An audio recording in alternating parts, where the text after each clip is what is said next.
when we first started talking about this podcast and you two were like, yeah, you know, sometimes we need help, like, being relatable. Never did I think that in the same episode we would reference Plato's Cave, Cicero, right, and Max Weber's The Protestant Ethic. I don't think I was the help you thought you were getting.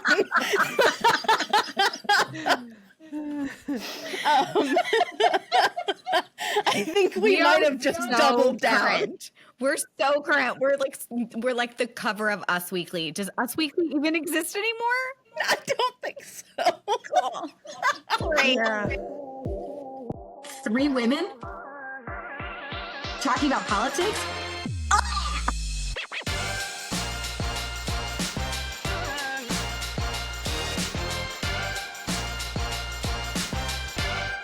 If democracy had a group chat, this would be it.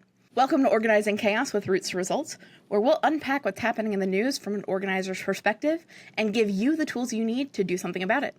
I'm creative director with Roots to Results, Meg Simons, and I'm here with my amazing co-hosts, organizers, and all-around political badasses, Laura Miranda Brown. Hey. Hey. And Sarah Virgo. Hi. Hi. Hide the knives and unclench your jaw before you make that tension headache any worse, because it's holiday season. Tomorrow is Thanksgiving, and you know what that means. It's time to talk politics. All those relatives you only see once a year. But all jokes aside, we know the holidays can be tough for a lot of people for a lot of different reasons. A lot of us are having conversations with people who make us feel unsafe, or just like we're going to have an aneurysm. So consider this your pre-family hype call. We're here to make sure you're prepped and ready for all of the politics-related conversations that are likely to come up while we're all gathered around the table. Laura, what are your predictions? So there's no known limit to dumb talking points that your Uncle Bob has heard on Fox News, but we're going to pick 2 or 3 that we think are most likely to come up around the dinner table or after a few drinks. Don't worry. We're not going to leave you with just 2 or 3 talking points. We have a whole Substack of arguments and counterpoints for you.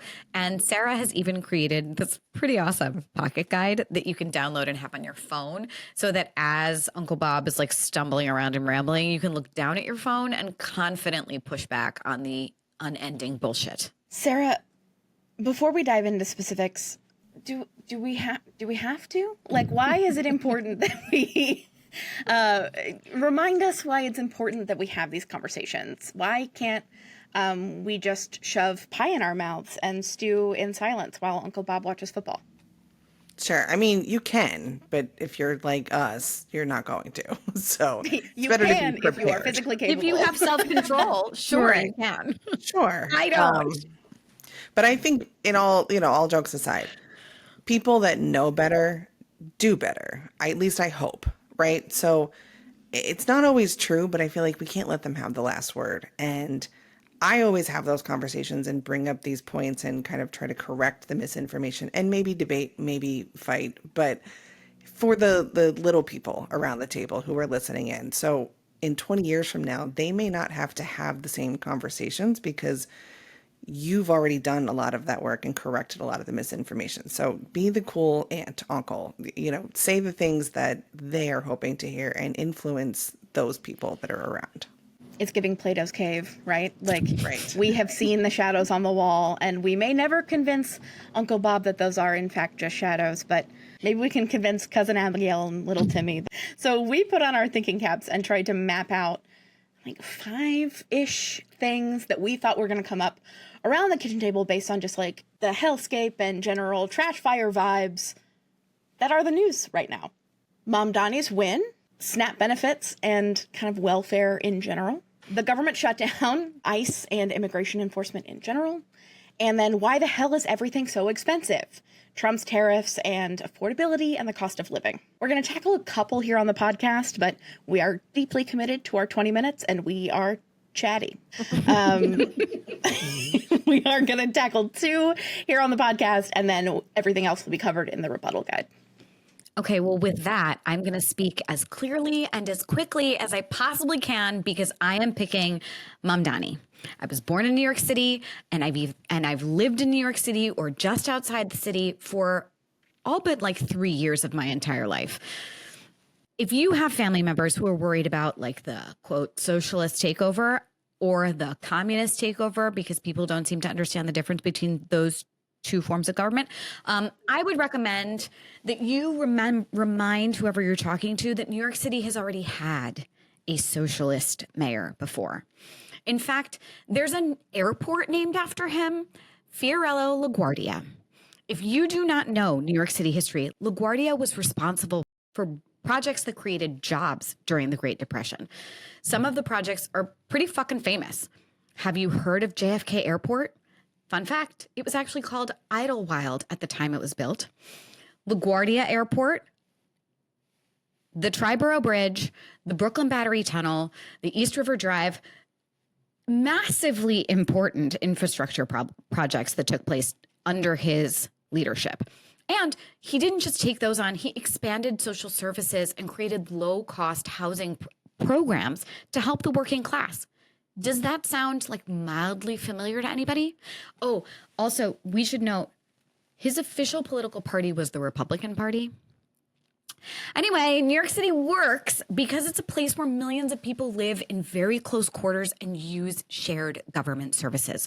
The subway moves people around because there's no way on God's green earth everyone could have a car there. So for a city that runs on joint services and community programs like universal pre-K and decent public schools, I think it exemplifies all the good that can come when you have a leader determined to create more community and more community-based solutions, which is what Mamdani ran on. He didn't say the city was going to take over grocery stores.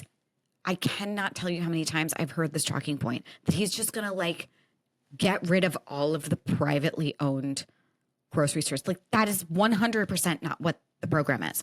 He said he would create 5 new grocery stores, 1 per borough on or within city-owned property within food deserts. So what does that mean? That means that for-profit businesses don't want to go into those neighborhoods because they don't think it's economically viable when they need to make large margins. This is literally a food security program for communities that don't have access to affordable fresh fruit and vegetables and meat and fish, things that people actually want to eat, right? There are so many reasons why a for-profit business wouldn't move into these places, but that doesn't mean that people who live there don't deserve access to food. And Mamdani didn't go out and say, I'm going to open a chain of 50 stores. He said I'm going to put 1 per borough. Give people an idea of how many people are in a borough. New York More City, or less than like the population of Rhode Island, because I think it's probably more. well, New York City as a whole across 5 boroughs is, I think, 8 million people now. The population of Rhode Island is about 1 million people. It is 8 Rhode Islands across an even smaller space. We're talking about hundreds of thousands of people across New York City who cannot walk or take a reasonable amount of public transportation to get to a grocery store, something we all take it, I think most people take for granted. We're talking about 1 grocery store per 2 million people in New York. 1 grocery store per 2 Rhode Islands worth of people. A Rhode Island and a half, roughly. It's probably like a Wyoming. First of all, a lot of folks were not paying attention in basic civics in high school or middle school. But in addition to You that, could make that argument just based on general American politics, right? Mamdani is a democratic socialist. So the theme that runs through all of these initiatives and ideas is democracy. It is not forced upon folks. This is democratic still. So there are still people with opinions and authority to say this isn't the direction. The idea to equate it to communism is just wild to me. Sarah, thank you for pointing that out, because I do think that there's a lot of scare tactic around this. There are pros and cons to every form of government, but I think you're highlighting that it's democratic in nature is key. He has won a democratic election. He is going to govern under the rules of the city bylaws and charter. There's still a very strong city council with local representation.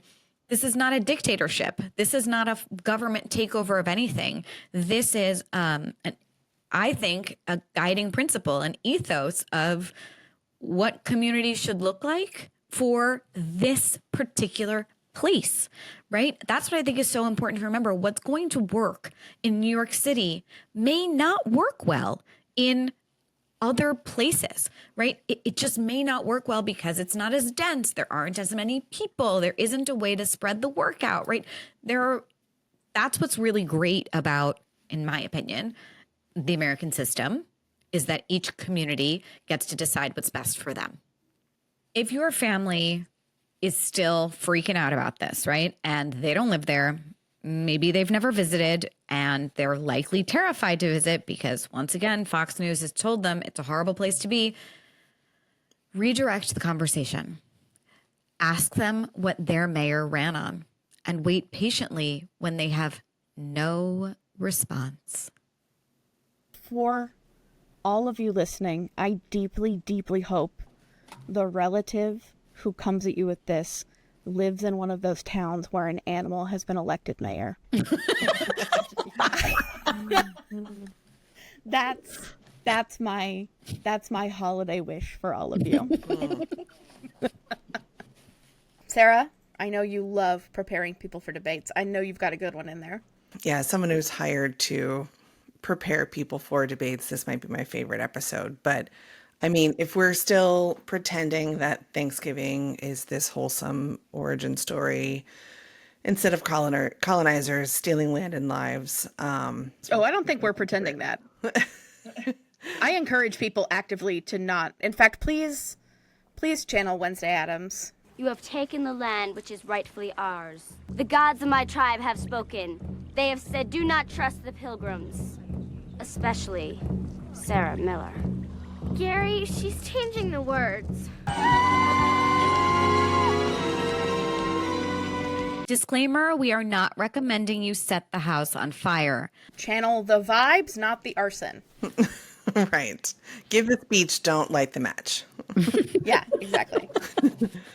But in addition to communism, quote, taking over New York City, I am positive that you are going to hear things about the shutdown, like the Democrats are shutting down the government because they want illegals to get free healthcare with my tax dollars. And I do want to just disclaimer a little bit. We're using phrases like that, and you'll see that in our pocket guide. These are not things that represent our values. No one is illegal. I'm using that as something you will hear from a conservative relative. People without documentation are not eligible for Medicaid or Medicare or the ACA subsidies. So immigrants pay taxes to fund these programs, but they cannot use them. Which is bullshit. Right. Fight me in the comments. I don't care. Right.